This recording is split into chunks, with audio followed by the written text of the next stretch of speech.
On Headstrong, we are very pleased and proud to be partnered with the CBD brand, The Good Level.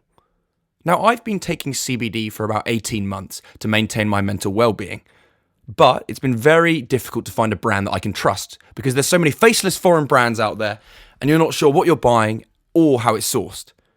Luckily, I found two guys, Joe and Johnny, who have created this wonderful brand called The Good Level. What's so great about these guys is that they support British farming. Many brands import their CBD from America, but The Good Level say they don't rely on the methods by farmers that they've never met, nor the farms that they've never seen. They have a really close relationship with their farmers who are in Somerset, meaning they know how their product is produced from start to finish. They're the first CBD company I've found who put a face on the brand, and they're transparent with the whole process of how they create their products. And they've even got their own podcast where they look at the latest research on CBD. To check them out, go to their Instagram at the.good.level and drop them a message if you want to find out more about CBD. And for 15% off their products, use Headstrong15 on their website for checkout.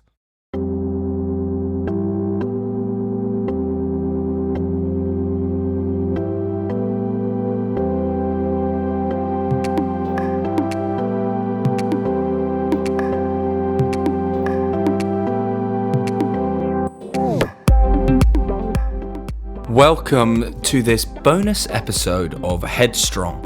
My name is Louis Strong and I host this podcast.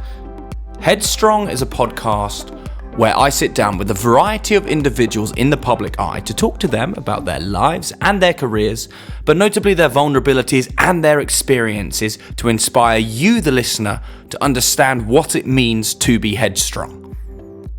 On this week's bonus episode of Headstrong, I am joined by the legend that is James Locke. And I met James last summer and we got chatting away about a variety of things.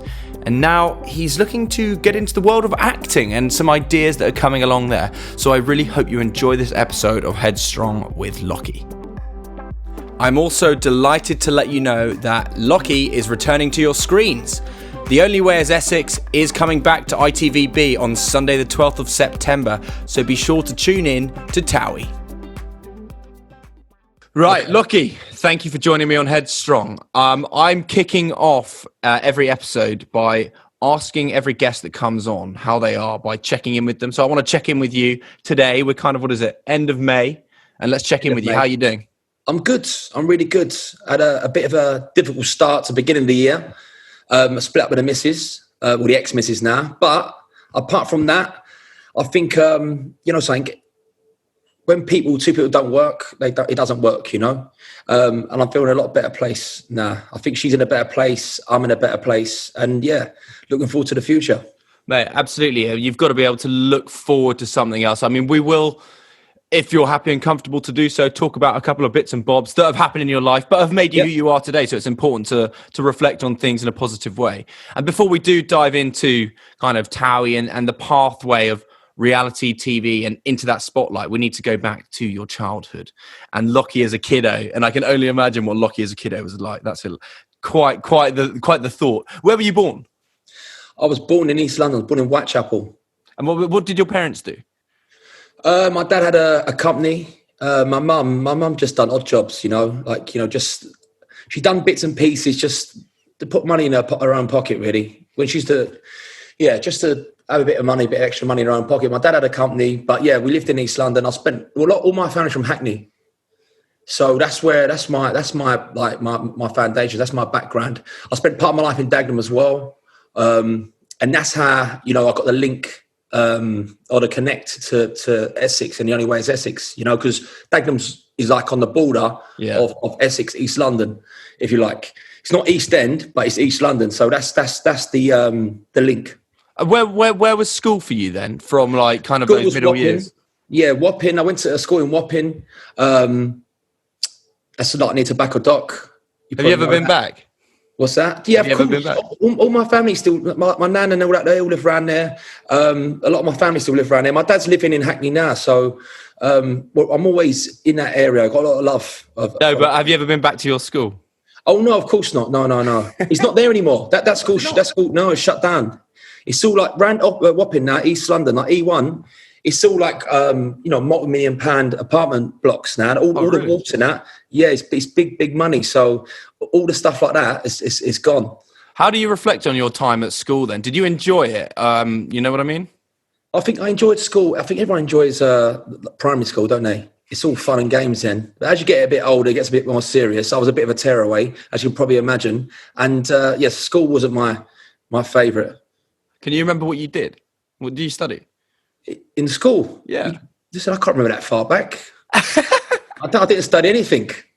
I struggled to keep attention. Oh my days! So when you came out of school, what was your first job then? What was your first gig? Were you working for your dad? Do you know my first job? Yeah, I went to work with my dad for a little while. Then I got an apprenticeship as an electrician, and that's what I was doing right up until I joined TOWIE. Yeah, exactly. How long were you doing it for? I was doing it for about 10 years. About 9 or 10 years. I was doing it. Actually, no, probably not. No, I'll tell you, that's a lie. I was doing it for really about 7, 8 years. So when you were doing that then, and you'd left school and you were doing the apprenticeship and then you were doing that, what were you thinking at that stage of your life? Like, what was your thought process at the time? Do you know something? No, when you come out of school and you don't really have any direction, so being from the background that I'm from, a very humble background, like my dad, the first thing for him to say, or for the direction for him to put me in, was to go and get a trade under your belt. So that's what I went and done. Now, not knocking, obviously being an electrician, but it was never really me, you know. No, when I was doing it, it was never really me. I always felt like it was something more. I wasn't really happy doing it, you know. I've got a lot of friends, even that are still in the business now. They've got like fantastic companies. They've done very well for themselves from being, you know, electrician. But for me, it was never. I just felt like I didn't fit. You know, the shoe didn't fit. So yeah, I always felt like this wasn't it. I wanted to try my hand at other things. So before media came along and TV and whatever, did you ever have like the thought process of, I'm going to get out of this line of work and try something else? Was there ever a thought process of, I could do something else? Yeah, of course. That's what I'm trying to say. Like, I wasn't necessarily going to go into like TV. Yeah. No, that all sort of come about by accident, you know, either being in the right place at the right time or the wrong place at the right time. I don't know which one, but I always was looking for my next move. You know, obviously I went and done my apprenticeship. I qualified. I went out and worked on my own, you know, but I felt like I sort of had been capped. I felt like I'd hit. I felt like I was very limited to where I could go. Obviously, you can go set up your own company. Everyone goes, "Oh, go get your own company, do this, that, and the other." But it just felt like that was all pretty much pre-planned. And obviously doing that, yeah, fantastic. If I was still doing that now, that would have been the route I would have taken. But I was never happy. I was never happy straight away. I sort of just doing it just for a bit of security, you know. And it was kind of a means to an end at the time, I guess. It was keeping you afloat, but it wasn't like the definition of your happiness. Yeah, of course, because you needed money. It was a good, obviously, for me. Like I said, I wasn't very good at school. I didn't come out with the best grades. I wasn't stupid, but I didn't come out with the best grades. But obviously, with certain grades, you need certain grades to get into certain colleges, universities, etc., to get into certain jobs. That was never going to happen for me. So I went and done it. That's why I went and done the actual trade, you know, become an electrician itself in the first place. But like I said, it was never, when I'd done it, it was a means to the end, and it wasn't something I was particularly happy in. And I was always looking for my next move, waiting for my next opportunity, if you like. And then, as you said there, then, I mean, be it right or wrong, the opportunity did come about to do TV and work in it, and that opportunity came. Talk me through that. How did it happen? Where were you? What was that first experience, and what you knew about it and how you got into it? Well, it's mad. When I first got spotted, I was at an event. So they had like, see how you get like model scouts or whatever. They had there was an event on Essex Polo. So there was people there looking for potential, you know, like cast members. So someone come up to me. I'll be honest, I thought it was a bit of a joke. But anyway, I got chatting, ended up giving my number. Then I spoke to them. For whatever reason, I spoke to them, and then it didn't really, you know, something didn't materialise. Like, I wasn't that comfortable. I don't know, I wasn't that comfortable with it, and it didn't really materialize. Anyway, then about a year later, I was out in Vegas, and then some of the cast members are out there, and next minute we got talking. They was on, then they sort of like partying with us, and then they said they'd be fantastic for the show. I've gone back. They've put my name forward. And then I've gone and met the executives again, met the producers. And next minute, that's it. As quick as that, I was on. How long was that time process then? It was quick. Literally, like they met me, liked me, got me straight on. Really? That's hilarious. Yeah, it's got me straight on. Oh, I can imagine you in Vegas. Yeah, playing up. Did you have any apprehension before getting into TV in general? Because you spoke about that first meeting with like just people in production. Obviously, there's the production side of things, and then there's the cast side of things. What was your kind of apprehension yourself, as you said beforehand, about joining just TV in general and that kind of side of things? Well, obviously, it was a new direction for me. It was totally like out of my comfort zone. You know, you've seen me. You know, I'm very confident. But when you put a camera in front of me, like a lot of people, I wasn't a fish in water. I didn't gel to it straight away, you know. And you find that quite a lot with people with big personalities. You find it quite a lot that them people are not always the fish in waters. You normally find the quieter ones are normally the ones that seem to take to it a lot easier. It took me a good year to get into it, you know. Like they had obviously with TOWIE, it's scripted reality or improvised reality, so. You know, it's 50-50. You know, there's storyline, there's real life people, real life scenarios, but they improvise and create some storylines for entertainment. It says that at the disclaimer at the beginning of the show. Yeah. But some of the storylines they were creating for me, I wasn't comfortable with.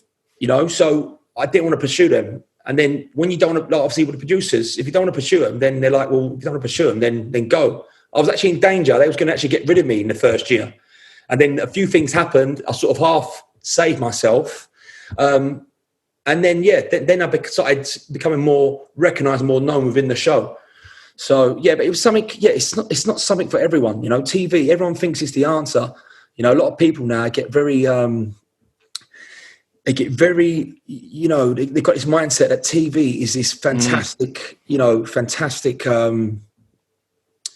well, it's a great industry, don't get me wrong. It's a fantastic industry, but they just think it's the answer to all their problems. Well, I think it's because everyone sees it from the one point of view, which is literally through the screen, and they don't see what happens behind the scenes. And exactly as you say, you can have the opportunity to be put into positions that you don't necessarily think are authentic decisions. So, you know, you might not have actually made those decisions truly. I don't know, maybe not. It doesn't matter. That's neither here nor there because it's happened now. But do you know what I mean? So I think it's kind of like a glorified way of seeing it. As a member of the public anyway. I mean, you talked about as well having like that apprehension before joining it, but then did you see the opportunity as well of like that getting out of the gig? Yeah. Yeah, obviously, look, it is a fantastic opportunity. It's opened doors for me. It's given me a massive platform to go and do things that I would never have had the opportunity to go and do. I've been to some amazing events, amazing countries via obviously TOWIE, and not only TOWIE, via the other shows that I've done. They've opened massive doors for me. You know, it's given me a fantastic life.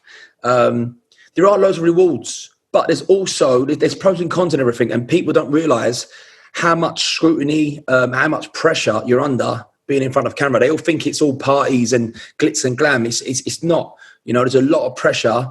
There's a lot of hard work that comes with it. You know, and it's difficult. It's difficult at times. That's why you see a lot of these TV stars that do struggle. You know, they do struggle with it. They struggle with mental health. You know, it is a difficult thing. People just they don't always acknowledge that it can be difficult as much as it can be fantastic.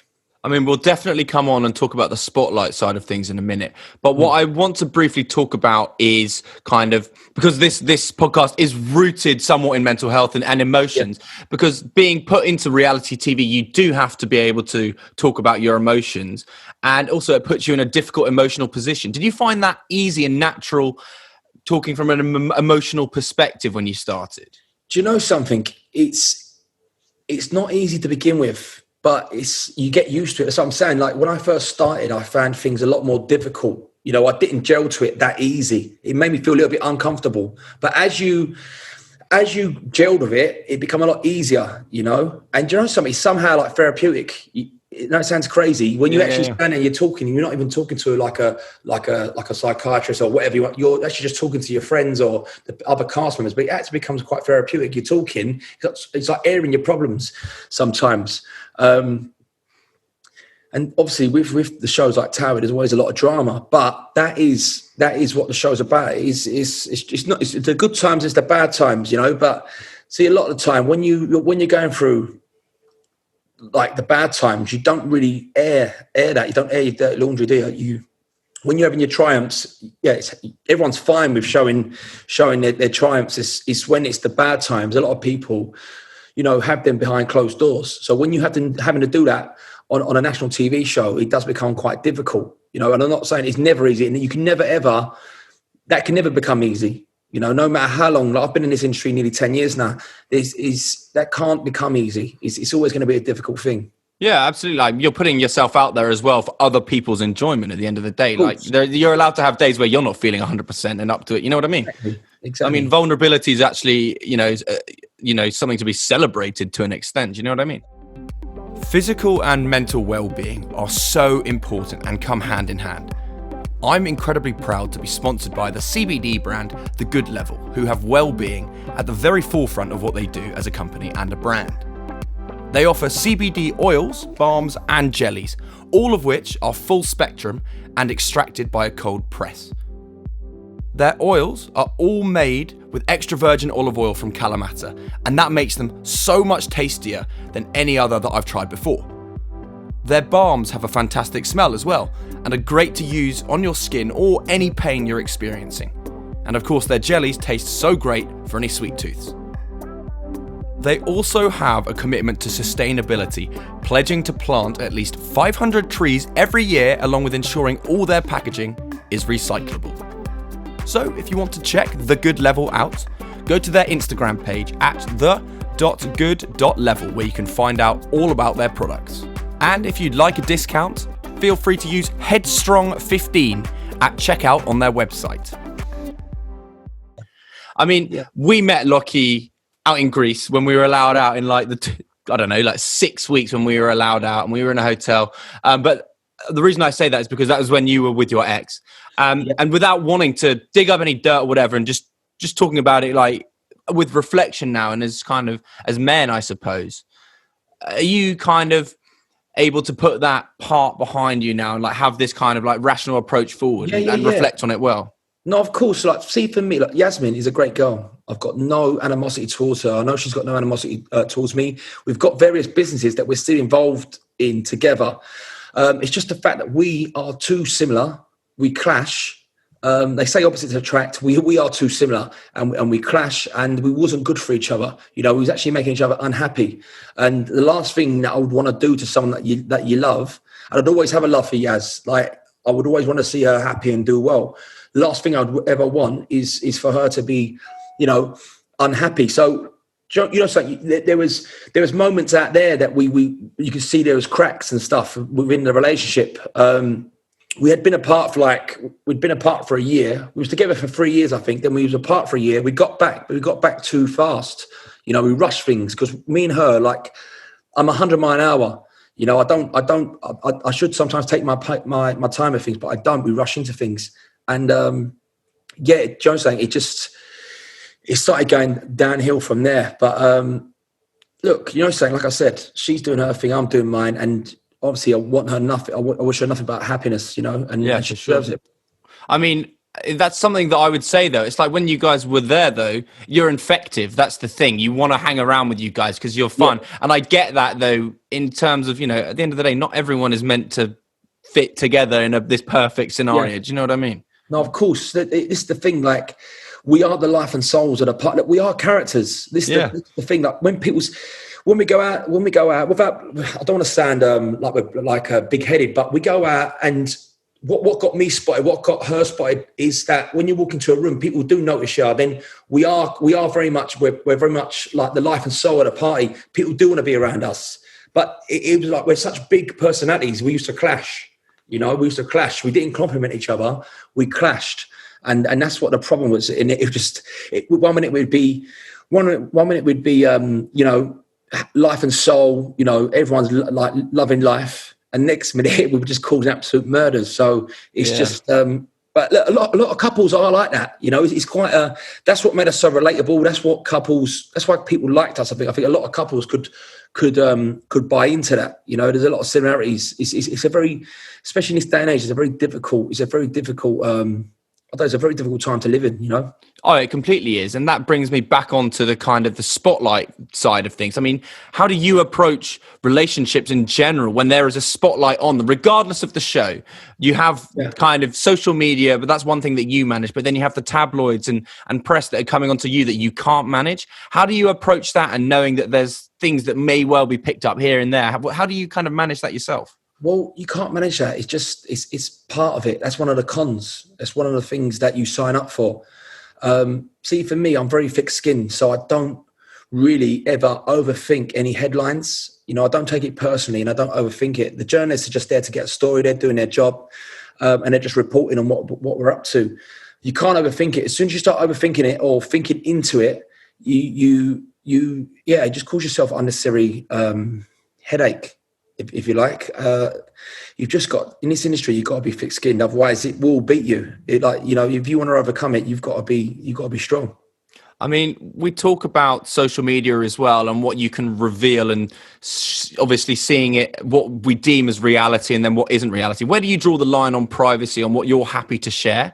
Because you also use Instagram and social media as a business and a tool, but you also do share your personal life. Where do you draw the line on privacy? Well, to be honest, me personally, I'm not massively like a social media advocate. I don't promote as much as some people, but to be honest here, the people that promote the most probably do the best. The people that are the most open probably do the best via social media. But I'm not massively open. I like to keep some stuff private to a certain degree. And that sounds mad because I'm on a reality show that obviously discloses my life, but I try and keep as much as I can private. Yeah, and that makes a lot of sense. I meant, but as well, like in terms of your businesses as well, you run a couple of other pages as well. Yeah, of course. As just like as your other businesses, you're a man with fingers in many pies, which is you're not a one, you're not just into one thing, which is great. Because the thing is, for me, it's you've always got to have not a backup plan, but you need to have your fingers in multiple pies, because you can't ever guarantee, especially with the last year we've had. So I've had to have my fingers in other pies, like with the trading stuff. I had a few other businesses with Yaz, but even some of them had like stopped trading because literally we couldn't travel, like the World Retreat and other bits and pieces. But with the trading is something you can do from anywhere in the world. So even when I was in lockdown, all you needed was a laptop, your mobile. I could earn money, from anywhere. So it was fantastic.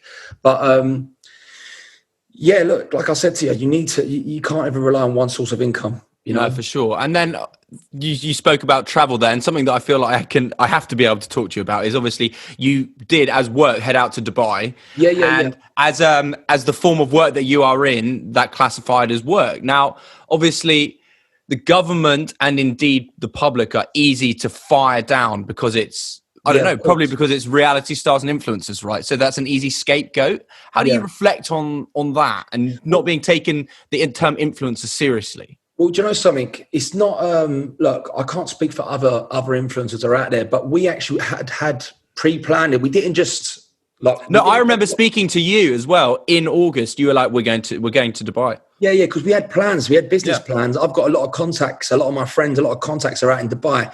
And I was always going to Dubai. This was booked months ago.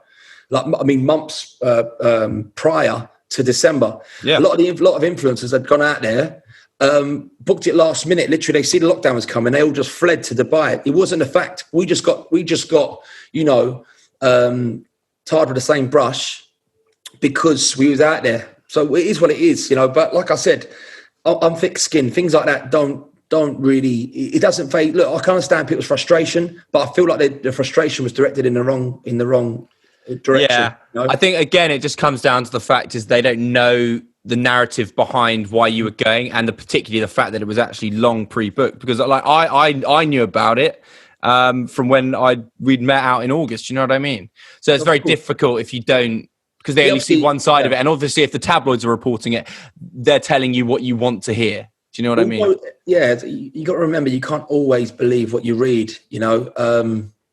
For sure. Yeah, you can't always believe what you read, and see people very easy.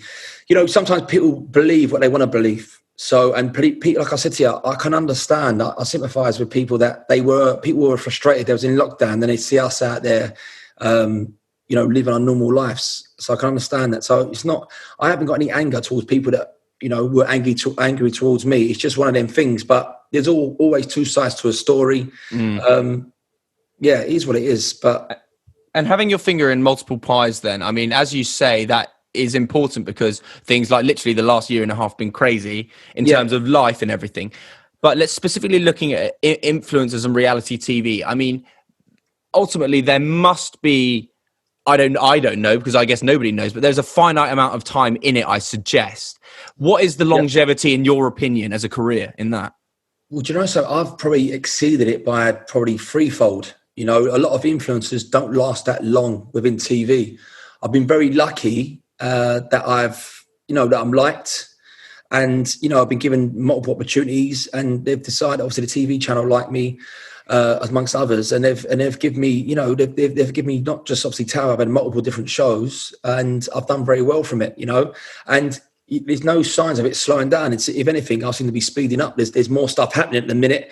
I'm actually looking to go into your sector. I'm looking to go into acting now. So, nice. Yeah, I've had a few people approach me about that as well.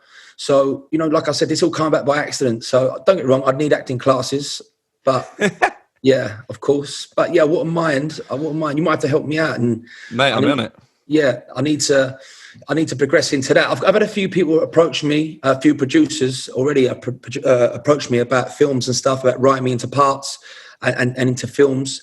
So yeah, let's see what happens. You know, I need to obviously, like I said, I need your help. I need to get obviously, you know, like everything put together, like Spotlight, everything else. You know, have you got is there like a reality agent, and then do you have an acting agent? Yeah. So I need to get an acting agent. So at the minute, like, I haven't needed an acting agent because a producer's come to me direct.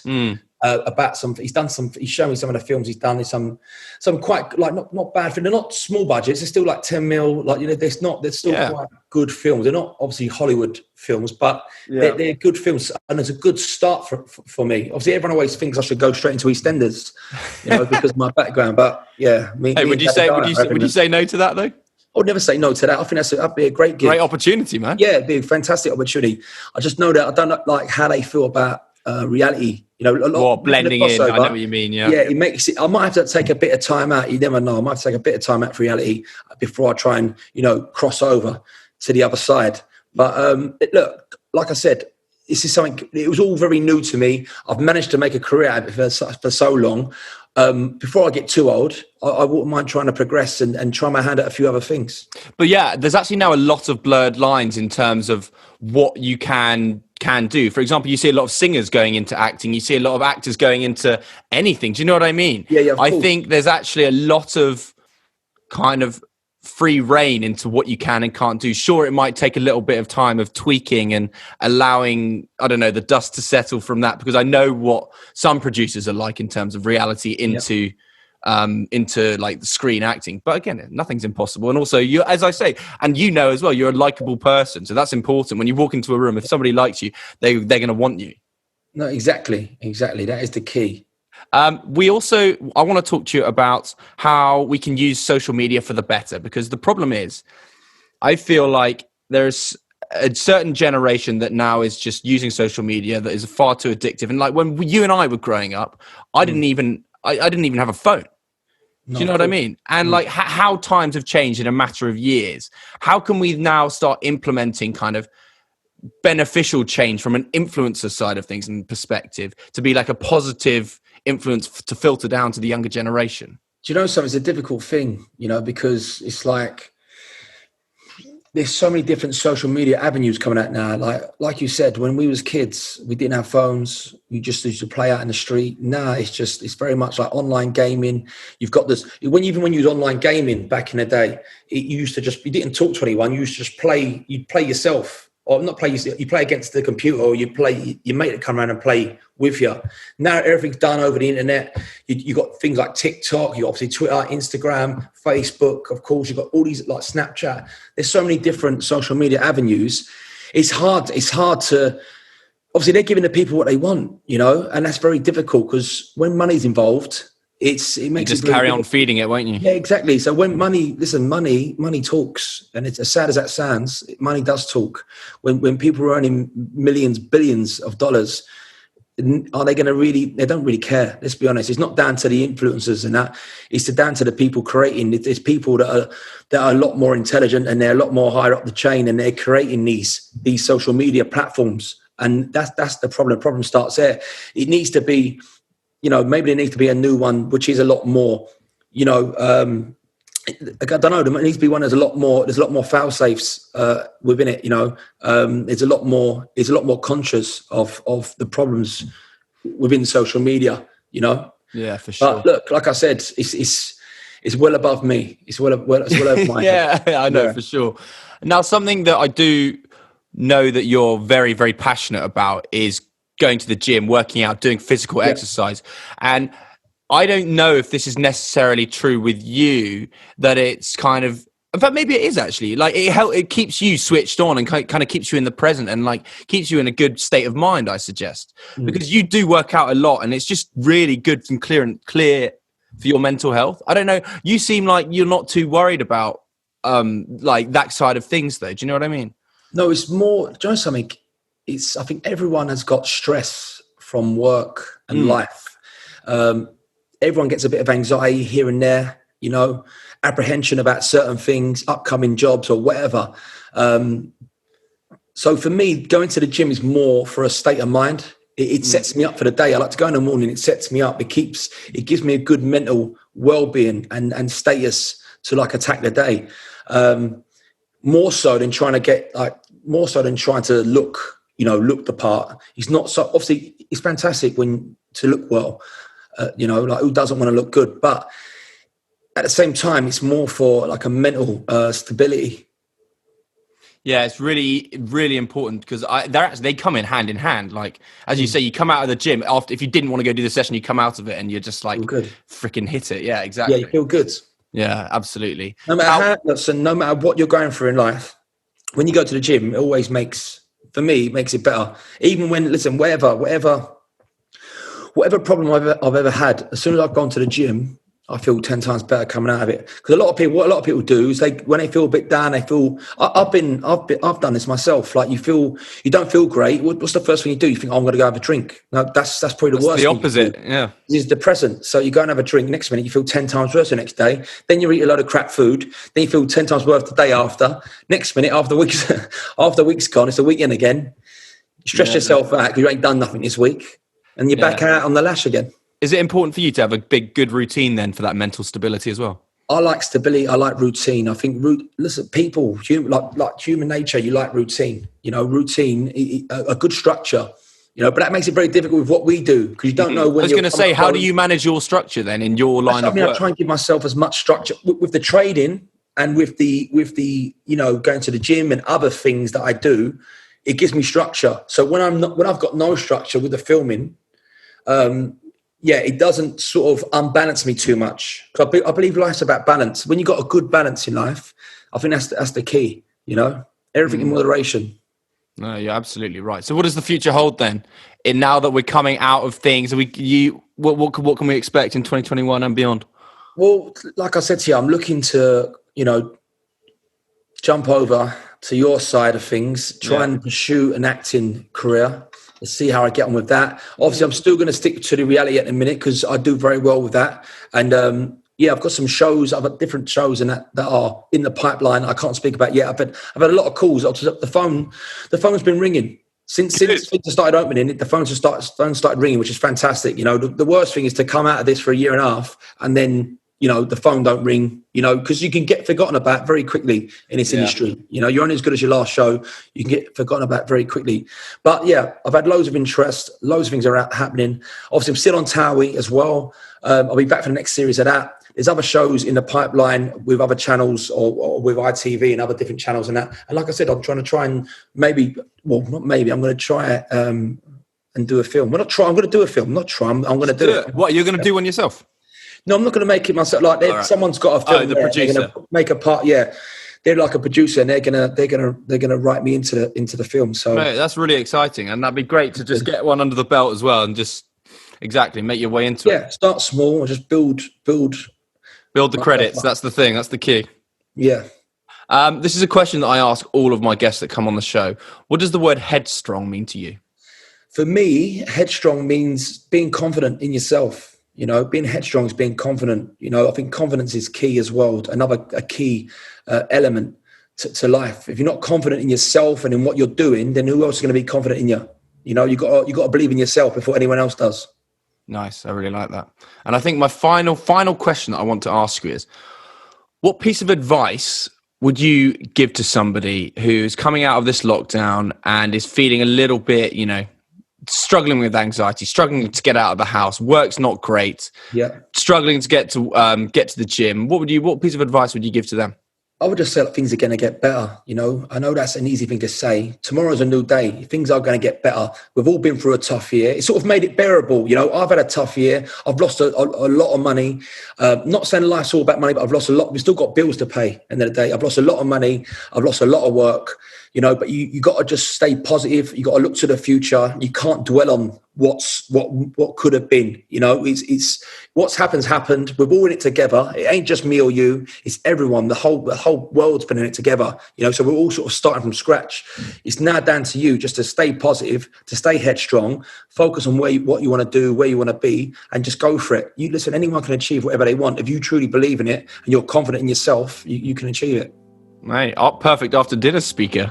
That's what we do. Love it, man. Oh, look, Lockie, thanks so much for coming on. I really appreciate it. Pleasure. Thanks for having me. It's great to have teamed up with The Good Level, a British CBD company who share a similar ethos to that of Headstrong. The Good Level co-founders, Joe and Johnny, believe in CBD as it's helped them and their families with their physical and mental well-being. Whether that's using their balms to recover from physical exercise, or using their oils to manage stress and anxiety, or to get a better night's sleep. The Good Level has well-being at the very centre of their brand. As we've partnered up with them for this season, you can get a 15% discount off all their orders using Headstrong 15 at checkout. And if you're not sure about CBD yet, no worries. Joe and Johnny are always happy to chat and answer all your questions. You can contact them via their website or check out their Instagram at the.good.level. And that's Headstrong15 at checkout. And that's it for this episode of Headstrong. A massive thank you to James Locke for joining me on the podcast. I would like to wish him all the very best in all his future endeavours. I hope that you have enjoyed this podcast as well.